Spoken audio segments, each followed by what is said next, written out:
Commerce क्षेत्रात career करायचे आहे? मग केवळ पदवी नको तर व्यावसायिक कौशल्याची साथ द्या.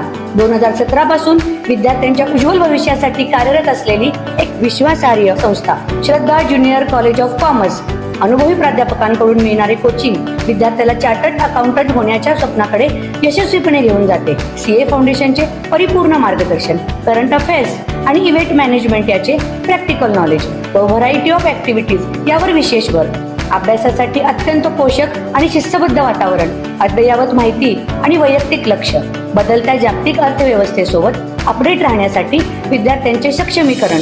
MHT CET, CLAT, IPMAT यासारख्या प्रवेश परीक्षांची तयारी करून घेतली जाते. तर आजच प्रवेश निश्चित करा. पत्ता Shraddha junior college of commerce, Ichalkaranji. संपर्क 8605896028.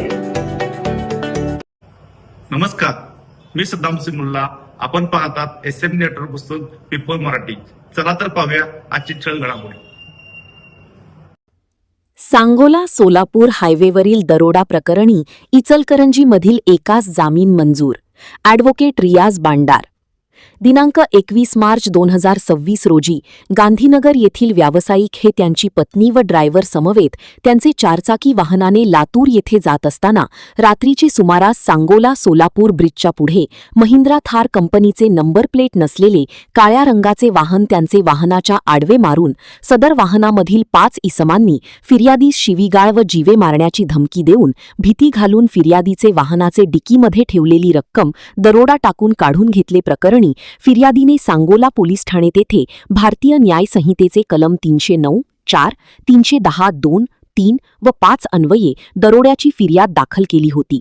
सदर फिर्यादीच्या अनुषंगाने सांगोला येथील पोलिसांनी तपासाची चक्रे फिरवून टोल नाक्यावरील CCTV फुटेजचा आधार घेत इचलकरंजी येथील महिंद्रा थार वाहनाचा मालक तसेच कोल्हापूर जिल्ह्यातील 2 व सांगली जिल्ह्यातील 1 असे आंतरजिल्हा टोळीतील एकूण 4 आरोपींना अटक केली.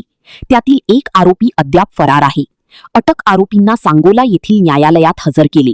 त्यापैकी इचलकरंजी येथील आरोपी मौला जमादार याचे वतीने त्याचे वकील ॲडव्होकेट रियाज रफिक बांडार यांनी पंढरपूर येथील जिल्हा व सत्र न्यायालयामध्ये जामीन अर्ज दाखल केला होता. सदर जामीन अर्जाचे सुनावणी दरम्यान ॲडव्होकेट रियाज बांडार यांनी आरोपींना फक्त संशयावरून अटक केल्याचा, फिर्यादीमध्ये आरोपींची नावे नमूद नसल्याचा तसेच ओळख परेड संदर्भी केलेला युक्तिवाद ग्राह्य मानून माननीय जिल्हा न्यायालयाने दिनांक 6 मे 2026 रोजी आरोपीची सशर्त जामिनावर मुक्तता केली.